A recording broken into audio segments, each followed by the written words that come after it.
Tas Charles and Keith tidak termasuk tas luxury. Benarkah begitu? Mari kita bahas. Sebelum itu, like dan share video aku kali ini. Subscribe dan nyalakan lonceng notifikasi untuk mendapatkan sejarah, berita, informasi, dan bumbu-bumbu gosip seputar dunia fashion. Terima kasih yang sebesar-besarnya ingin aku ucapkan untuk kamu yang sudah meninggalkan donasi dengan klik tombol thanks di bawah agar konten di channel aku bisa semakin berkualitas. Dan mari kita bahas tentang tas dari Charles and Keith yang termasuk atau tidak dalam kategori luxury.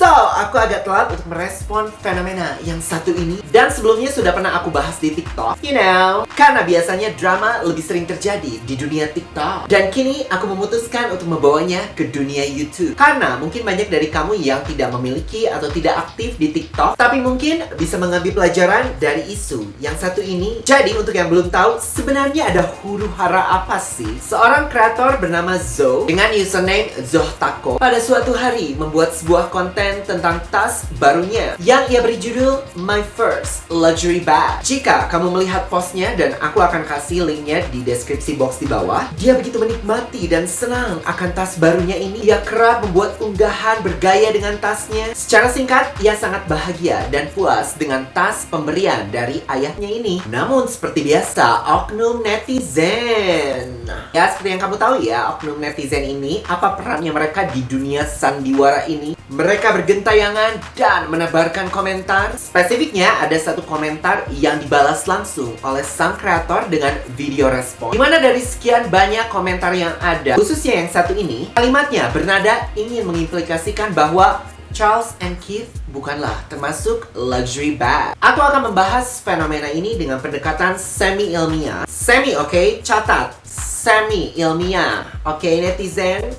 Mohon bersabar, oke? Aku akan segera membahas intinya, tapi di sini aku ingin membuat sebuah konteks. Aku pernah melihat sebuah karya tulis ilmiah yang memaparkan kira-kira agar sebuah benda dapat dikategorikan sebagai benda luxury harus memenuhi beberapa kriteria berikut, yang mana aku berani bilang hampir tidak ada di masa sekarang ini. Bahkan untuk brand-brand yang digadang-gadang masuk ke dalam kategori high fashion luxury brand sekalipun yang sanggup memenuhi seluruh kriteria tersebut. Bisa kita lihat dengan merebaknya tas KW di mana-mana yang bahkan kini sudah semakin canggih. Bahkan desainnya bisa menyerupai hingga hampir 90% lebih dari aslinya. Yang kalau tidak dibantu dengan teknologi AI atau teknologi chip terkini, sangat sulit untuk membedakan mana barang yang asli dan mana barang yang palsu. Bahkan ada fenomena yang cukup menggelitik. Mengutip beberapa YouTuber pecinta brand Chanel, tas berdesain hati keluaran dari rumah mode ternama ini yang diluncurkan beberapa musim silam, untuk versi aslinya itu memiliki jahitan yang kurang rapi, tidak serapi versi KW-nya. Beberapa alasan menyebutkan karena tas tersebut dijahit oleh tangan, khususnya untuk ukuran yang kecil. Sehingga untuk mencari ciri bahwa tas tersebut adalah otentik adalah melihat jahitan dari tas tersebut yang tidak terlihat sempurna. Sebuah bukti yang mungkin hanya satu dari sekian banyak betapa telah menurunnya kualitas barang-barang luxury di masa kini yang sudah banyak dikeluhkan oleh komunitas pecinta luxury sejak kira-kira awal tahun 2010-an. Harga terus naik, tapi kualitas makin turun. Jadi pertanyaannya, apakah masih relevan bagi kita untuk memilah-milah mana tas luxury dan mana yang bukan? Kembali ke pembahasan utama tentang tas Charles and Keith, dan mari kita menganalisa secara lebih mendalam dan secara lebih seksama tentang asal-muasal tas dari kreator tersebut. Dimana dalam video respon untuk membalas oknum netizen, ia mengatakan bahwa ia berasal dari sebuah keluarga yang sederhana, bahwa untuk membeli tas seharga $80 Singapura saja, yang mungkin bagi beberapa orang itu merupakan jumlah yang tidak seberapa. I mean, that's a lot of money, okay? Don't get me wrong. Tapi baginya dan keluarganya, dapat membeli tas dengan harga tersebut merupakan sebuah pencapaian tersendiri. Namun, lebih dari itu, tas tersebut merupakan perwujudan kasih sayang orang tua kepada anaknya. Jadi bukan hanya objek semata ya. Tas tersebut hanya representasi materialistis duniawi yang berakar dari cinta kasih orang tua yang tidak dapat dinilai berapapun harganya. Siapapun saat ini mungkin masih bisa mendapatkan tas yang sama di toko brand tersebut. Tapi Rasa sayang dan cinta orang tua yang disimbolkan melalui tas tersebut, di mana sang ayah mungkin baru meraih pencapaian tertentu dalam hidupnya dan ingin memberikan hadiah kepada sang putri, yang mana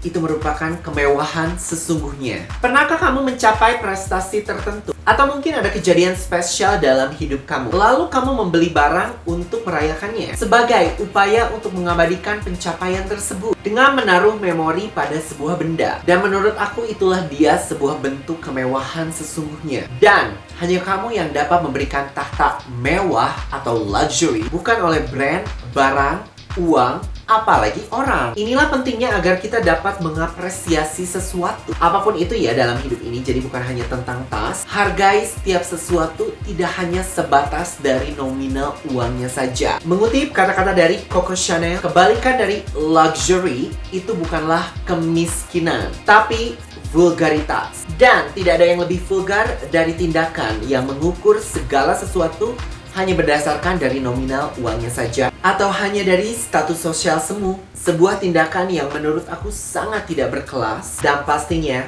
jauh dari kata luxury. Jadi, bagaimana kamu memaknai konsep luxury? Coba tinggalkan opini kamu di bagian komen. Dan sekali lagi jangan lupa untuk like dan share video aku kali ini, subscribe dan nyalakan lonceng notifikasi untuk mendapatkan update berita, sejarah, informasi, dan bumbu-bumbu gosip seputar dunia fashion. Dan sekali lagi aku ingin mengucapkan terima kasih yang sebesar-besarnya bagi kamu yang sudah mendonasikan tip dengan klik tombol thanks di bawah demi perkembangan dan meningkatnya kualitas konten di channel aku. Video yang cukup singkat namun semoga bermanfaat. Sampai jumpa di video aku selanjutnya. Have a nice day and bye-bye.